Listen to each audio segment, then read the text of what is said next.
All right. Hi, guys. Welcome to our IB History 2 review video. So what we're going to do here, I'm going to do two separate, not do them all together. Do one of Stalin, one of Mao, so that you have two different videos you can kind of work with. And if I need to, I'll turn around and write some things here. I'm going to try not to, though, because after this review class, or right during it, you can use my review class notes. I have them here, but I'm going to also post them. So by the time you watch this video, you'll have them. I'll post them in the Google Classroom. Having the notes in front of you, you're going to see step by step what I'm talking about. And then if you print it, you could actually kind of like take notes as I'm talking. If I add a little or I describe something, you could add it to the side. If there's something just really out there, hard to spell, whatever, I might get up and put it here so you can see it. But generally, because you can follow along with my notes, I'm not going to do that because I think that'll make it a little quicker for the video if we just kind of go through. So let's start. Review, Rise of Authoritarian States. We will begin with Stalin. Now, we can't just talk about Stalin because it's Lenin-Stalin. If you don't talk about Lenin a little bit, I think you miss a big picture here because Stalin is picking up on the state that he created. So let's do a little background. We'll start with a little background of Russia. First of all, 19th century Russia, a bit of a disaster. The czars have expanded their territory. It's a large country, but they're a little behind. We have to be honest and say, compared to Europe at this time, at the turn of the 20th century, Russia technically is behind. They're still sporting a monarchy, which most of Europe had gone away from that. They're still a feudal economy. Most of Europe has moved beyond the feudal economy. Conditions are not good.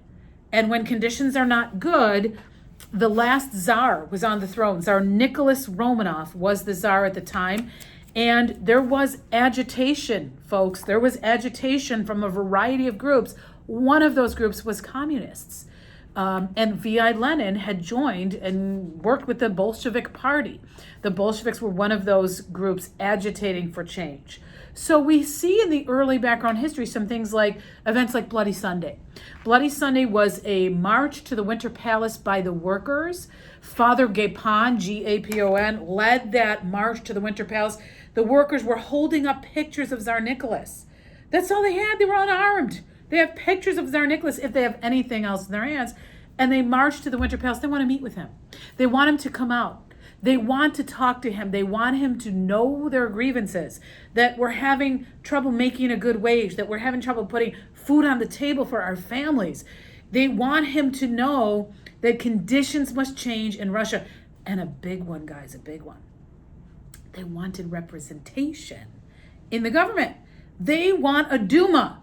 A Duma is the word for a lawmaking body. You know, we call it the Congress here in Russia. In England, it's the Parliament. Of course, for Russia, it's the Duma.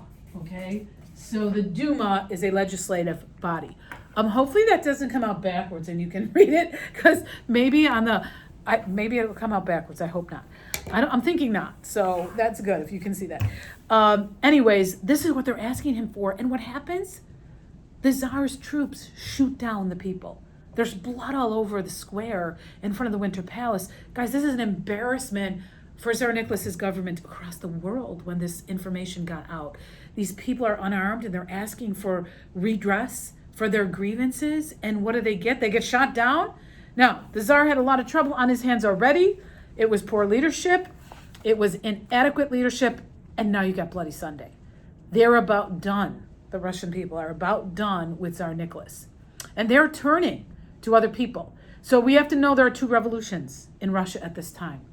There is a February revolution and an October revolution. February and October, depending on what calendar you're looking at.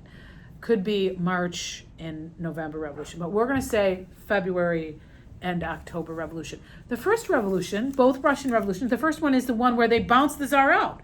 And Kerensky is the leader of the new government. Russia has now a republic, and Kerensky is leading the Duma. They got the Duma, and because of all those grievances that the Russians had after Bloody Sunday. After Bloody Sunday, it turned into something called the Revolution of 1905. What that refers to is just all of the protests, all of the change people wanted.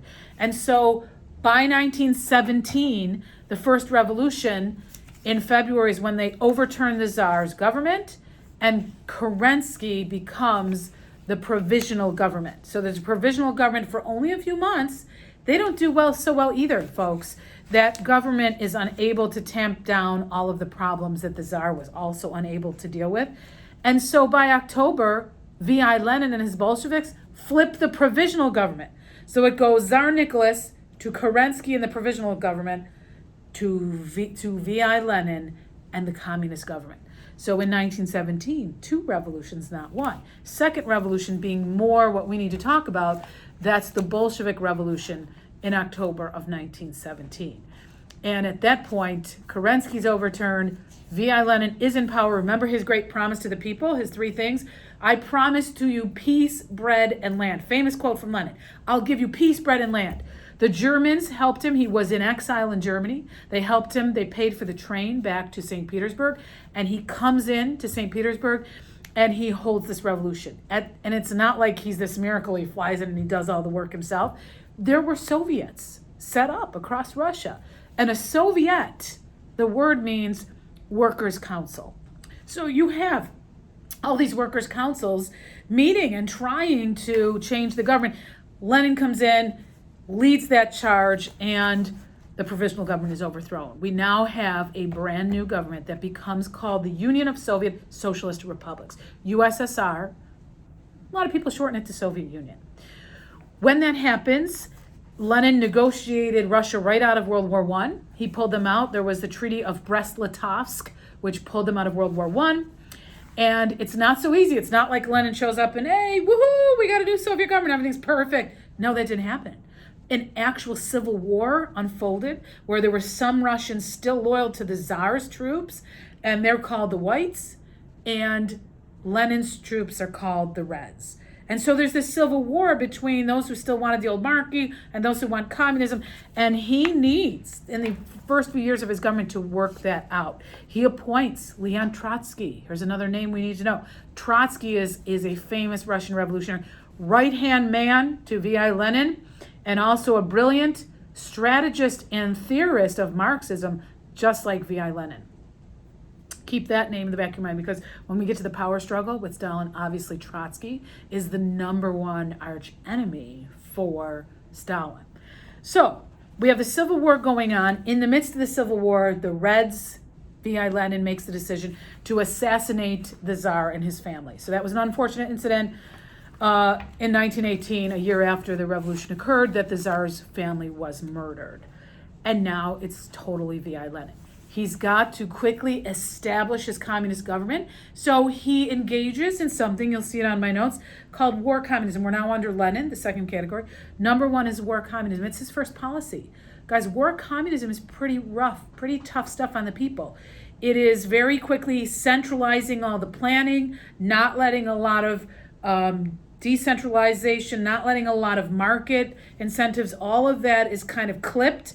And he's kind of moving into a fast socialist government under war communism. The problem is that not everyone was happy with war communism. The peasants who liked Lenin and wanted him and were like cheering for his peace, bread, and land suddenly are finding, wait a minute, I have to turn over all my grain to Lenin's government? He was doing forced grain requisitioning. And the peasants were thinking, seriously? What? We voted for this guy. We wanted this guy. And now we are suffering. Workers began suffering under war communism. Peasants were suffering. And now the military troops. There are a couple of uprisings on Lenin. One of the most famous is the Kronstadt with a K. Kronstadt uprising. It's in number 4 on your notes, so you got the spelling. The Kronstadt uprising was when his own sailors in the Navy were a mutiny is when your armed forces go against the government. They were rising up in rebellion saying, this is horrible. Our conditions are terrible. And so the Kronstadt uprising showed Lenin, I got to do something. I got to change something. War communism has been tough on the people. And I'm going to get bounced out, just like the Tsar got bounced out. So what happens is he steps back. He said, war communism was a little rough. We're going to take a couple steps back. And he introduces the famous, you'll remember this, the NEP, or New Economic Policy. The NEP is literally giving a little injection of capitalism into the economy. It's a little bit of, relaxation of that high centralized planning, letting people, turning over things to the people again, letting a little free market incentives, letting money flow through the economy. Guys, Lenin had to do it. While this seems totally opposite of what a communist government should be doing, his backtracking was something he had to do just to keep them afloat, to keep his government going. So he goes from war communism to the NEP, and it's giving capitalist incentives, and peasants and workers get a little room to breathe again. They get like a little bit of relief from what was going on, okay? So keep that NEP in the back of your mind, because again, at the power struggle, as Lenin dies, and this group of men are working to see who becomes the next leader, one of their battles, they have a couple of battles over ideology. One of them is over NEP. There'll be a group, a left wing, who wants to stop the NEP and move quickly into fast-paced communism, collectivization, industrialization. Then there'll be another group, the right wing of the party, who says, wait a minute, Lenin was right.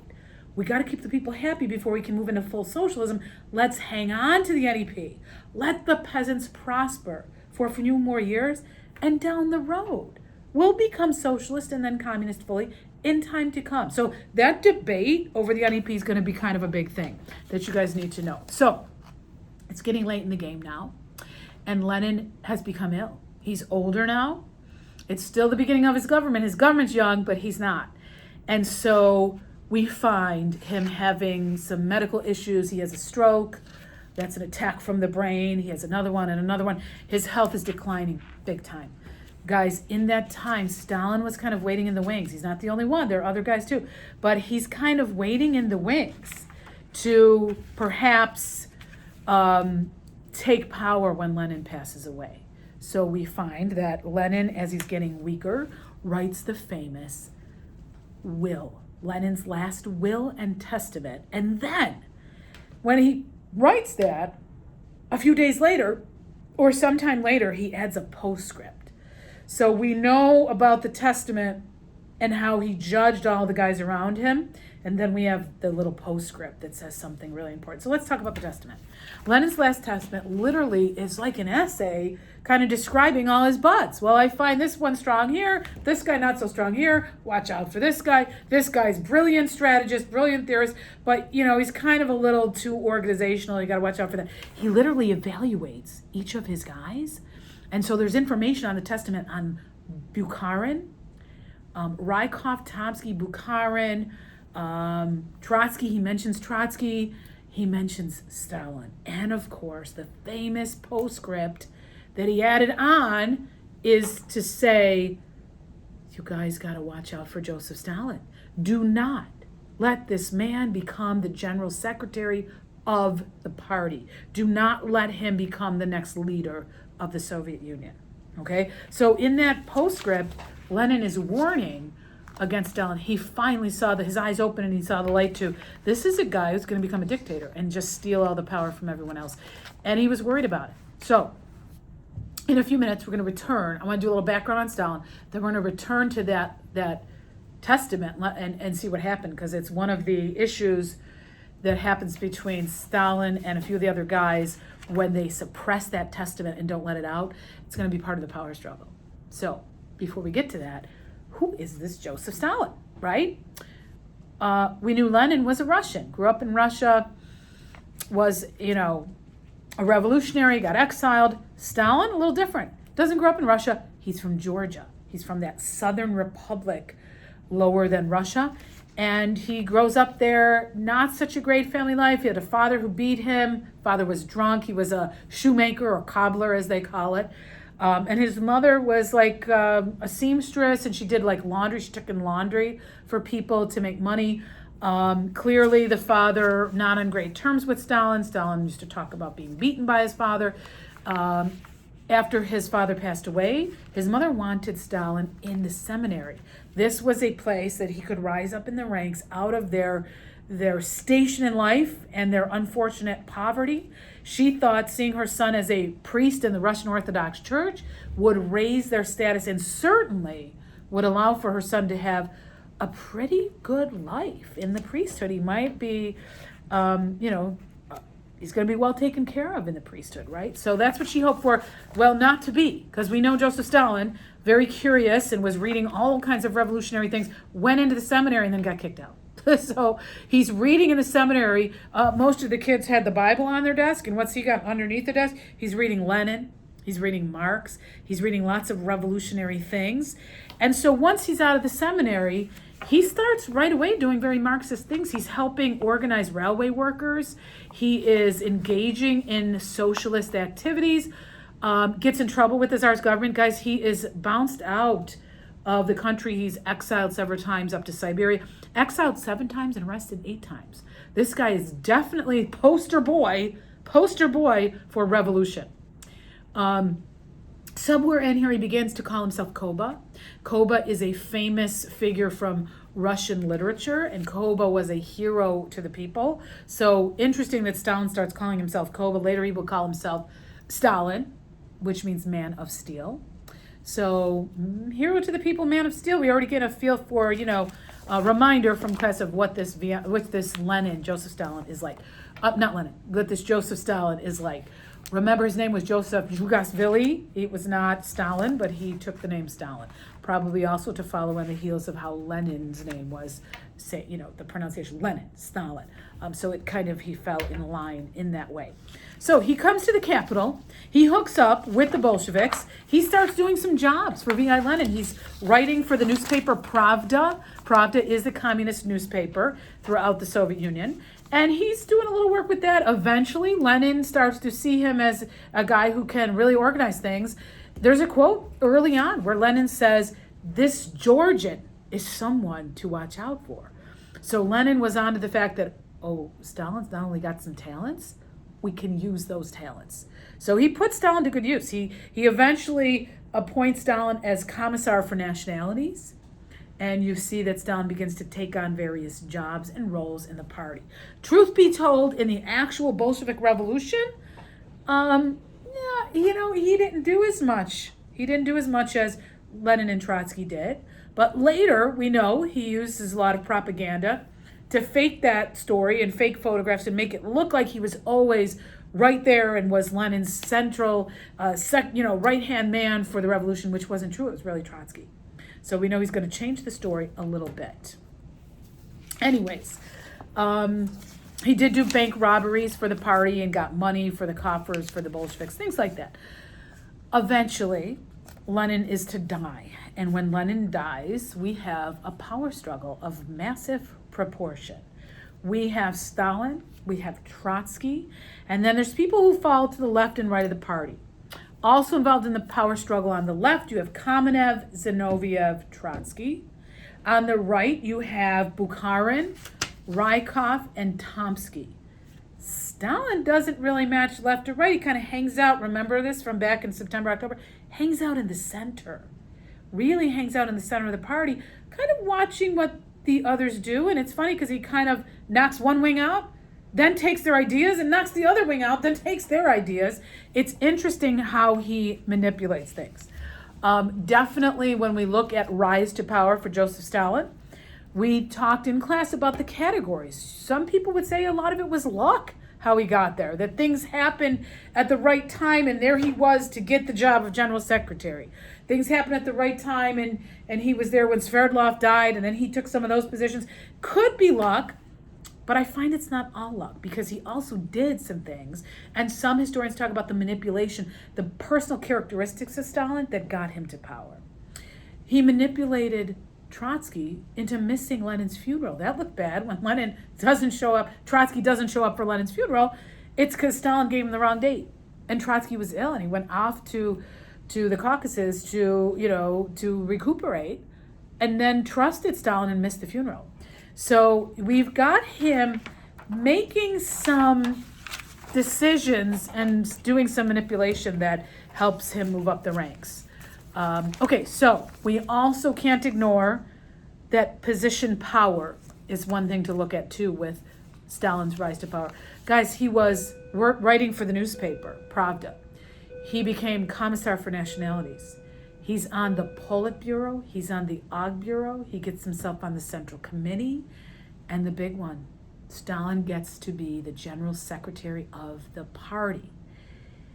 General Secretary was ignored by the other leaders. None of them wanted him. They're like, oh, that's a position. I don't want that. That's it all. That's like you just count the index cards, move through the index cards, and keep the rolls, keep the records of who belongs to the party. That's a secretarial job. We don't want it. Oh, let Stalin do it. Yep, Stalin can do that. But Stalin was smart and knew, hey, if I control, it is secretarial, but if I control the the party membership, if I have those index cards and I go through, guys, he got to know who was in the party. He knew everybody from every province who was in it. He started to let people in who were more favorable to him and not people who may have favored Trotsky. He manipulated his position power. He used all of those positions to bring to him exactly what he wanted and to push away those that he did not want around. So we've got some luck. We've got some personal characteristics. We definitely have position power. All these things kind of pull together to really put Joseph Stalin in power. All right, now, if we're going to talk about ideological differences, I'm on the second page here of the notes, or third page. Let's see, third page. Yeah. There's some ideological differences between Trotsky and Stalin. Remember, Trotsky and Lenin were very big on Marx's concept of permanent revolution, that you had to spread revolution across the world. Stalin backed off from that and said, I like this idea or concept of socialism in one country. It's one of the other things that may have helped him get to power, because that was popular with some Russians and some other Bolsheviks saying, maybe he's right. Maybe we can't afford to be holding revolution across the world. We need to focus on our own country. So basically, there's some ideological differences, and he begins to target Trotsky, and he begins to use the term Trotskyite for anyone who really goes against the nation. He ends up quickly removing the left. Then he goes after the right. Now, in his first move on the left, it's interesting because he initially sided with Kamenev and Zinoviev. The three of them were a little triumvirate and suppressed Lenin's last testament. I don't know if you remember that, but he worked with the left to get rid of the testament. Then, when that's done, and Kamenev and Zinoviev thought, this guy's a joke. He won't be around much longer. We'll take power. Then he bounced those two out. He accused them of factionalism, and they're bounced out. Now he moves against the right, and he turns on Rykov, Tomsky, and Bukharin. The right was kind of standing in his way about industrialization and agricultural policy. Stalin really wanted to eventually adopt the ideas of the left, and that's what he did. When he knocked out the left and knocked out the right, all of a sudden, he comes up with, we're going to do fast-paced collectivization and fast-paced industrialization, which is kind of funny, because those were the ideas of the left, which in the beginning he criticized. So he began to label the right as right opportunists, had them pressing them to admit their guilt, and then he wiped those guys out. Suddenly, Joseph Stalin stands as the leader of the Soviet Union. Looks like it just happened, but not really. There was a lot of planning and a lot of things that went behind that. His success is that he was a hard worker. He had position power. He was a hard worker. There were skills. He has mad organizational skills, mad manipulation skills, and maybe a little bit of luck. But here we have it. Stalin becomes the leader of the Soviet Union. Now, Stalin is in power. We're moving away from rise to power. We did background, rise to power. We are now moving into consolidation of state. Let's do Stalin's consolidation of state. Well, they talk about it as being a revolution from above. A lot of historians use this term. Stalin did a revolution from above, meaning he quickly became a dictator and an autocratic leader. That was not necessarily what Marx set out to see. It was not necessarily what Lenin wanted, but that's how Stalin made himself the leader, or the type of leader. What he made himself was this revolution from above, a state-run economy. He moves quickly into fast-paced collectivization. Guys, the results were bad. Collectivization was not working well. The peasants rebelled against it. Particularly in the Ukraine, it went very badly and ended up in a horrific famine that we all know was called the Holodomor. Some people say the Holocaust in the Ukraine. Some historians refer to it as a forced famine, and the forced famine being that Stalin's policies created the famine that millions died from when it didn't need to happen. Guys, at one point, Stalin's so angry that the peasants in the Ukraine will not collectivize and will not follow his policies that he sealed the region off. He seals the Ukraine off. No supplies in, nothing out. No trucks in, nobody coming out. And the Ukrainians starved to death. This is what he did, literally causing the Ukrainians to starve to death. Historians have battled that. That's one of the historiographical debates that you could look at, is to how much of the Ukraine was really a genocide. I don't want to do this because I believe it is a genocide. But when I did the quotes thing, there are historians who debated it and said, maybe it wasn't an intentional plan to kill off every last Ukrainian. Maybe it was just conditions at the time, bad harvests, bad weather equals famine in the Ukraine. However, there's a lot of historians who look at the picture and say, Stalin showed a lot of anger about Ukrainian nationalism. He didn't like the culture. He didn't like their nationalism. He felt that maybe they were going to be a threat to his rule. And so that, combined with the bad policies of fast-paced collectivization, combined with some things that might have been environmental, boom, we have this massive famine. And many historians call it a genocide. And that's interesting because to this day, I don't think a lot of people know a ton about the Ukrainian famine and genocide, but there's a lot of information out there and more coming out every year from historians that you can kind of look at that information for yourself and make some decisions. I personally view it, like some historians, as a genocide. I feel that Stalin was intentionally trying to put the Ukraine in its place. All right, so we know collectivization did not go well. How about industrialization? Well, the industrialization movement is one area. I think that most historians can agree that Stalin had great successes here. He has his 5-year plans. There's a series of 3 5-year plans rolled out. Not in every 5-year plan was there the success he wanted, but there was definitely improvements. When you look at coal and iron and steel, there was definite improvements in what he was doing. We have, of course, and you cannot forget, Magnitogorsk. This is the city that was really the model city for the industrialization effort. Guys, he put Magnitogorsk up on a pedestal. It was the place where they were going to build the greatest industrial complex. And Stalin even talked about a new culture. He talked about the people that work at Magnitogorsk, those workers for the Soviet Union are special. He talked about them as being the new, let's do quotes, the new Soviet man. That these people are a little different, meaning they're special because they are building they're building the new Soviet empire, and they will be a model for the rest of the world to look at and admire how we came from nothing on this ground, to a full industrial complex, to then a full functioning industrial center that's pumping out all of the products of industry that we want. So, how did it get its name? Magnetic Mountain, or Magnitogorsk, is that, there was so much iron ore under the land that they said if you walked on the land with a compass, it would swing the needle. So clearly this was a good spot in the mountains to build an industrial complex. So definitely Stalin can be credited with industrializing much more than had happened before his time and prepping them for World War II. Maybe had that industrial effort not happened, maybe the Soviets would not have been successful in the end when the Germans invaded, and maybe they would have been crushed by the Germans. That did not happen. So we gotta say, while collectivization didn't go well, we definitely had some success or good results with industrialization. Don't forget, under collectivization, you might want to write off to the side there on your notes that with collectivization we had the 25,000ers.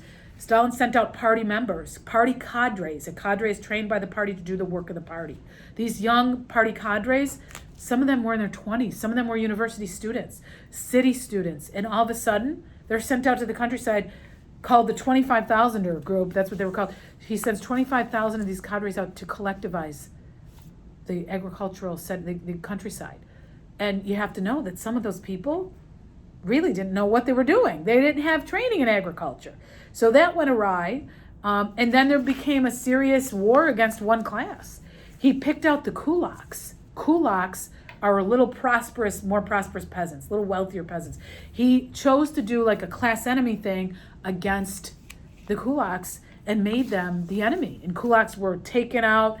They were assassinated, they were sent to camps, they were used by the administration to say, hey, anything that's going wrong, it's because they're like a scapegoat. It's because of the kulaks. The kulaks are ruining our collectivization effort because they don't want it. So you have to remember that back with collectivization. All right, let's keep moving on. Back onto the industrial, we're going kind of collectivization, industrialization all together. Don't forget that we had a really unbelievable propaganda movement happening in the midst of the industrialization effort, and that was called the Stakhanovite movement. Alexei Stakhanov was the worker who was in the coal mines, and with his pneumatic drill, did triple, quadruple the amount in one shift that you could produce. And everyone was like, how did this guy do, what? How did he do that? Was it perfect conditions that day and he was amazing and ate his Wheaties and was ready to dig out that much and they set it all up so he was ready to? Or was he just some superhuman being and was able to do it? Or was the whole thing staged and it was just propaganda? People are leaving, I'm waving. Was it just propaganda? And so they end up saying that he did this much coal, dug this much coal out even when he didn't, so that Stalin could use it to incentivize his other workers to say, hey guys, listen, how did this guy, if this guy in one shift could do this much coal, you can do it, you can do it, you can do it. You all should be doing it. It was a propaganda effort to get everyone to work harder. And in fact, Stalin began to use incentives. You could get incentives by being a Stakhanovite worker. You could get a better apartment. You could get more coupons for food during rationing. You could get a gramophone. Who knows what a gramophone is? That's an actual record player, but back in the day it was called a gramophone. People could get a gramophone for their apartment. Luxuries that not every worker got. Okay? So we find that throughout Stalin's regime, while he's saying they're adhering to strict socialist, communist principles, you find that with the workers, there's another person leaving the library, you find that actually people were, that Stalin was actually doing some things that are not socialist communist. If you have to incentivize your workers to make them work harder, that's not what Karl Marx talked about. Karl Marx talked about from each according to his abilities, to each according to his needs. We will all work together, own everything in common, and we will produce everything for the benefit of the whole. So Stalin must have seen that not everything was perfect with the command economy, and so he began doing some of that incentivization of workers. Now, let's talk about some other things that he did to build his new state. We have propaganda. We have the cult of personality that he built and had people help build around him. The fake photographs, the pictures of Stalin all over the place. The rewriting of history when he creates a new history that kind of talks about he was Lenin's right-hand man, and that is not true. We all know that because Trotsky was actually the right-hand man. Socialist realist art is used. Art that is supposed to glorify the regime, that is supposed to tell a story, that is supposed to be understood by the peasants. That's the definition of socialist realist art. Stalin wanted only that in the Soviet Union. No art just for art's sake, right? Okay, so we've got those other things he's using to consolidate his state. Now, staying on consolidation of state, let's look at what he does to opposition. He smashes his opposition, as any dictator would. Let's begin with the Ryutin affair. In 1932, you see it down in number 7 on your notes. There was the Ryutin affair. Myanmar Ryutin kind of wrote a treatise or a document complaining about Stalin's policies. In the document, it said, collectivization is going wrong. Our colleagues have been imprisoned for no reason, and he asked people to sign the document. Many people were brave enough to sign Ryutin's document. At the end of it all, Stalin wants him killed, but the other party leaders around Stalin said, no, you can't do that. He is expressing his opinion, you can't do that. So instead of killing him, Stalin had him removed from the party, and then there was a trial, and many other what was called Ryutinites, those people who signed the document, were also removed from the party. It was kind of like a first purge. He's purging the political party of those who are disloyal to him, okay? So Ryutin, a pretty brave guy. I think this also shows something. Because that's 1932, I think it shows that if those other leaders had that influence over Stalin and he was not allowed to assassinate this leader, Ryutin, it shows he doesn't have 100% full control over the Soviet Union yet. But shortly thereafter, he will. By 1936, when we get to the Great Terror, the Great Purge, guys, he will have that total power and he will be unchallenged. But in 32, during the Ryutin affair, not yet. Okay, we get the use of the gulags. We know that part of consolidation, use of gulags, prison camps, the Gulag System. You got a map earlier in the year showing all of the dots, all of the red dots where gulags were across the Soviet Union. There were many. It is a system of prison camps. You can use the word gulag to describe one prison camp, but it's also the system of all of the gulags. Alexander Solzhenitsyn, the greatest dissident and critic of the Soviet government, who was imprisoned for a while, wrote a book called The Gulag Archipelago. Each story is what the conditions in the Gulag were like. So we know he uses gulags, he uses intimidation. We have the NKVD, it's the secret police. He's going to use the secret police also for consolidation of state. When things go really off the rails and Stalin really does a massive purge, and we get the show trials, the purges, the assassinations, all that, it comes on the heels of an incident you need to know that it's to do with consolidation of state, the assassination of Kirov. We all remember that Kirov was that other party leader. He was the leader of the Leningrad party machine. So Kirov was popular. He was young. He was a popular leader in Leningrad. And Stalin got a little nervous. Stalin thought this guy could potentially challenge my leadership. And it came to be that at the 17th Party Congress, there were actually more votes in the Party Congress for Kirov to be General Secretary instead of Stalin. Well, lo and behold, when that information became known, quickly those votes were changed and dealt with somehow by the top leadership. Stalin must have seen to that. And lo and behold, the votes did not tally out as in Kirov's favor. It tallied out in favor of Stalin. Clearly, the votes were manipulated and changed. There was corruption that went on in that vote. And then, on the heels of that, Kirov is assassinated. The Kirov assassination is in 1934. He was walking into the building where his office was in Leningrad and was shot. And we know who shot him because we have, the evidence shows that the person who pulled the trigger was caught. The journal was found showing how he planned the whole thing, and he ended up going to jail, and he ended up being assassinated, that man. But it was Nikolaev. Nikolaev was his name. But the interesting thing is that people were not so sure it was just the guy who shot Nikolaev that pulled this off. I'm sorry, back up. It was people saying it wasn't just Nikolaev who pulled this off on his own and shot Kirov, but some began to believe the NKVD was very involved in it. Stalin may have tasked the NKVD, secret police, to assassinate Kirov, that they hired Nikolaev to kill Kirov. Others say it was the NKVD by themselves, that Stalin was not involved. And there is quite a bit of information that Stalin and Kirov were great friends. Stalin was quite animated at the funeral for Kirov. He was crying. He made it look like this was a personal attack on him and his government. And guys, it unleashed the Great Purge and the Great Terror. This is the first time we have purging on a lower level. This is the first time we get purging and show trials and assassinations and imprisonments to the highest level we've seen in the Soviet Union. It is set off by the assassination of Kirov. Stalin turns that into an all-out, he believed, an attack on his government. And he said, this is a conspiracy. The fact that they killed Kirov is a conspiracy against my government. I'm going to handle that now. And so the Great Purge began. Guys, the purge got so out of hand that all of the big guys, Kamenev, Zinoviev, Bukharin, they all went down in the purges. They all went down in the show trials, the purges, and they were assassinated. Those show trials were, of course, fabricated evidence.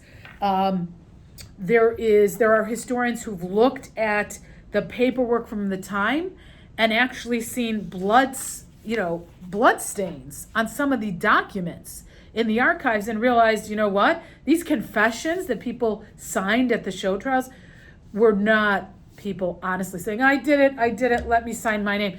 They were forced to do it, and there was torture because we find Robert Conquest, one of your names for historiography, Robert Conquest, who wrote quite a bit about Stalin's regime. And he also wrote Harvest of Sorrows, where he talked about what happened in the Ukraine. Conquest said there were bloodstains on these documents. Clearly, these people were forced, their hands were forced to sign things saying they were guilty. All right, so we know that we have the Great Purge, the Great Terror. Guys, it goes all the way into the army. Stalin purged his greatest generals who fought in the Civil War and World War I. He got rid of so many of those, it's going to haunt him in World War II. So there's mass repression between 37 and 38. We get a changeover of 3 guys for the NKVD, the head of the secret police. When we have one of those guys, Yezhov, being the leader of the secret police, he is there at it was Yagoda, and then Yezhov, and then Beria. Yezhov in the middle is conducting the worst of it during the Great Purge and the Great Trial. So Yezhov actually gets his name placed on the time frame, and historians have called it the Yezhovchina, the Great Terror as the Yezhovchina, the time that translates as the time of Yezhov, that he was the one doing the worst, absolute worst of these killings. Guys, it got so bad that at the end of the Great Terror, Stalin had to pull back himself. He had to say, we got to stop this. This is crazy. So he gets rid of Yezhov, who is then accused himself and assassinated, and Beria, Lavrenti Beria, becomes the next leader of the NKVD. Beria will actually outlive Stalin. And then Beria will be arrested and killed in a plot, in a rise to power plot after Stalin's death, and Khrushchev and the other guys take care of Beria, and then Khrushchev rises to power. But just so you know, there was a changeover during Stalin's time from Yagoda to Yezhov to Beria as your secret police. Stalin couldn't even keep one head of the secret police for all that time. All right, so we got our mass repression there. We got the NKVD. One other last bit I'll talk about, and then we'll wrap up with Consolidation of State. He did at the very end, right before he died, this doctor's plot. And it showed a little strain of anti-Semitism. Honestly, guys, before this, you don't see a big strain of anti-Semitism in Stalin's leadership, the way you did with Hitler, who was always anti-Jewish. With Stalin, actually, some of his leaders in the party were Jewish, and there wasn't an issue. But then later, when his daughter Svetlana married a Jewish man, Stalin was angry and made her divorce him. Around 1950, Stalin, who's paranoid at this time and afraid of challenges to his leadership, comes up with this idea that the doctors in the capital, all the MDs in the capital, were out to poison him. They were out to kill him in a conspiracy against him. And so he has all the doctors in the capital arrested. And that's become known as the doctor's plot. After his death in 1953, Nikita Khrushchev said, whoa, we don't have evidence for this. This was not true. And all those doctors were released from jail. Those who were still in jail were released. So the doctor's plot was another part of his Consolidation of State, but also a place where we see a little anti-Semitism, okay? Let's wrap up our Stalin. We're on 43 minutes here, so this is getting long. and luckily it's a video, so you guys can kind of go back and forth and look at parts or rewind, whatever. But only 2 more topics, then we'll wrap up with Stalin. And later I will forward to you a video for Mao. Our last 2, treatment of minorities and treatment of women under the Stalinist regime. Okay, let's start with minorities. Guys, I think he was afraid that if too many minority groups got too powerful, they could be a challenge against his authority. So really, Stalin goes after some of the minorities. In the beginning, I think his idea was to create a Soviet identity. Why have all these republics we got Ukrainians, we got Russians, we got Moldovans, we got, Kazakhs. He was thinking, maybe we need to ditch that and just, we all are part of the Soviet Union. We become and develop a Soviet identity. But that's kind of hard how do you explain that? And what is a Soviet identity? I think we struggle with that in the United States. What does it mean to be American? We all have our different ethnic backgrounds. How do you be an American, right? So I think that was difficult. And what ended up happening is he began to suppress signs of national independence, like he went after the Ukrainians. And so that idea of a Soviet identity, I think never got to fully develop under Stalin. But he begins to deport various groups out of their homelands and deports them to Siberia. Guys, particularly around World War II, everyone that was on his border areas, he was nervous that they would sway towards the Germans. As the Germans were, ramping things up in World War II, and as they were coming towards the Soviet Union, as they did invade the Soviet Union, he was afraid these people will easily, if they don't like my government, they'll easily go over to Hitler's government. And so all those people on the border were literally picked up and brought to camps in Siberia. And in fact, we read a piece in class, I don't know if you remember that, we read a piece where people from Lithuania lost their homes and their identities and were just forced to move up to Siberia.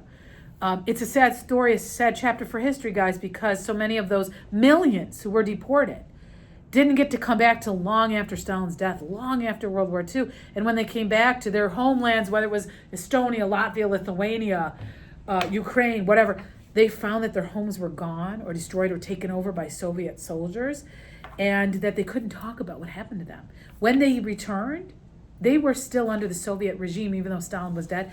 You couldn't just start talking about how your government did this to you. So a lot of those stories didn't begin to be heard till after 1991, when the Soviet Union collapsed. So keep in mind, he was not a fan of minorities, ethnic minorities. By 1940, 2 million people were deported from the Baltic states. All right? By 1945, 20 million people in the Soviet Union were uprooted. This is a sad chapter. So minorities did not fare well under Stalin's state. What about women? Our last topic, what about women? Women under a communist regime should be seen as equals. You know about the concept of equality that Marx and Lenin and Stalin also encouraged it. Guys, early on in the Soviet Union, women suddenly got more rights than they ever had before. Women could get an education where they couldn't under the Tsar. Women could go into the workforce where they couldn't in early Russia. There were laws like the 1936 family law, which, I'm sorry, that's a little later. There were early laws under Lenin that actually allowed women to be able to get an abortion, women to be able to get a divorce, all of that legal, women to own property, and they didn't have those rights under the Tsar. So the early Bolshevik regime, women definitely had more freedom than they did under the Tsar. But by the 1930s and getting towards World War II, guys, Stalin begins to see that all of those policies created an effect where population went down. He was losing population and he was losing traditional family values because of those early Bolshevik changes. And so he did something called the Great Retreat of the 30s. He stepped back. He stepped back, even though he projected the idea, I am like Marx and Lenin, I am for equality between the sexes, I want women to feel part of the society. He still had to step back in the 30s, and he took off some of those early laws, or he made things with a lot of red tape or expensive. He made it expensive to get a divorce. He made it like so that people would be discouraged by his policies in the Great Retreat from having all those freedoms. And he was encouraging bigger families. He wanted women to have many children, to support the society. He wanted traditional family values, build up the population again, make sure there were soldiers for the future in case World War II came to be. And so he had to step back from all the early benefits that women got or garnered from the early Soviet policies. And so that is hard to evaluate. In the end, how do you say Stalin helped women or didn't help women? He was initially a supporter of the early policies, but then he steps back in the Great Retreat. I guess you have to say maybe it was a mixed bag, that it was good for women to get more rights and definitely to be in the workforce.